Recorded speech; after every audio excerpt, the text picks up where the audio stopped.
Welcome one more time to Extreme Reading. This is your favorite site and your favorite blog. Okay, for today we have the story of Malala. Okay, so remember my name is Teacher Carla Rodriguez and I will be with you to tell you this story. Okay, who is Malala? Yusufzai was born on July 12, 1997 in Mingora, Pakistan. For the first few years of her life, Yusufzai's hometown remained a popular tourist spot that was known for its summer festivals. The area began to change as the Taliban tried to take control. Let's talk now about a little bit the background of Malala. Yusufzai attended a school that her father, educator Syedin Yusufzai, had founded. After the Taliban began attacking girls' schools in Swat, Yusufzai gave a speech in Peshawar, Pakistan in September 2008. The title of her talk was "How Dare the Taliban Take Away My Basic Right to Education?" So let's talk about the beginning. With a growing public platform, Yusufzai continued to speak out about her right and the right of all women to an education. Her activism resulted in a nomination for the International Children's Peace Prize in 2011. That same year, she was awarded the Pakistan National Youth Peace Prize. Yusufzai and her family learned that the Taliban had issued a death threat against her because of her activism. Though Yusufzai was threatened for the safety of her father and anti-Taliban activism, she and her family initially felt that the fundamentalist group would not actually harm her child.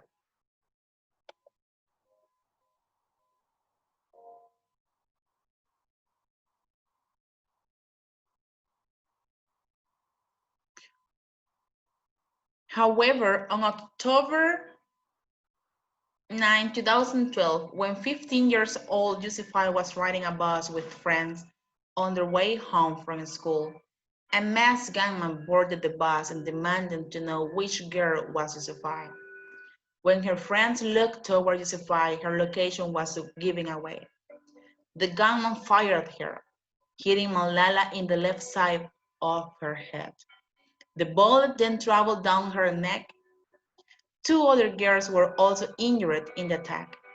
The shooting left Yusufzai in critical condition, so she was flown to a military hospital in Peshawar. A portion of her skull was removed to treat her swollen brain. To receive further care, she was transferred to Birmingham, England.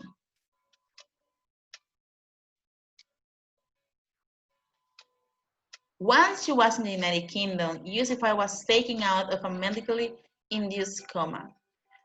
Though she would require multiple surgeries, including repair of a facial nerve to fix the paralyzed left side of her face, she had suffered no major brain damage. In March 2013, she was able to begin attending a school in Birmingham.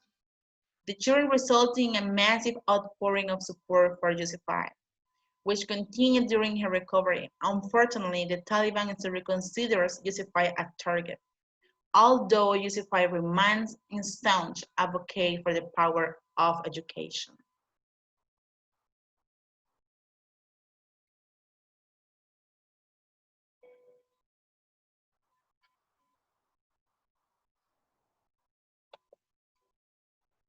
Following the attack, Yusufzai said that the terrorists thought that they would change our aims and stop our ambitions.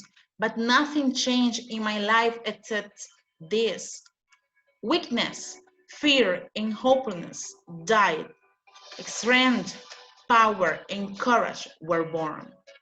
Yusufzai also urged action against illiteracy, poverty, and terrorism. The extremists were and they are afraid of books and pens. The power of education frightens them. They are afraid of women. Let us pick up our books and pens. They are our most powerful weapons.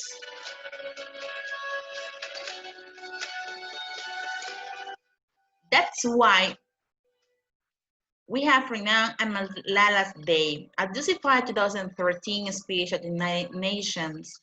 Secretary General Ban Ki-moon pronounced July 12th Justified birthday, Malala Day, in honor of the young leader activism to ensure education for all children. At the announcement, Ben said, Malala chose to mark her 16th birthday with the word, no child, no child should have to die for going to school. Nowhere should teachers fear to teach or children fear to learn. Together, we can change the picture. In October 2004, Yusufai became the youngest person to receive the Nobel Peace Prize at just 17 years old. That's why Malala has some books. The first was I Am Malala, and it became an international bestseller. The book was published in 2018 for young chapter book readers as Malala, My Story of Standing Up for Girls' Rights. Other one is Where Displaced, explores Yusufai's story as well as the story of girls she met in her travels to refugee camps in Colombia, Guatemala, Syria, and Yemen. Malala's magic pencil. The magic pencil instructs reader how to make the world a better place. My voice became so powerful that the dangerous men tried to silence me, but they failed. Yusufai writes. And he named me Malala, the documentary gave viewers an intimate look into the life of Yusufai, her family, and her commitment to supporting education for girls around the world. Yes, she's known around the world.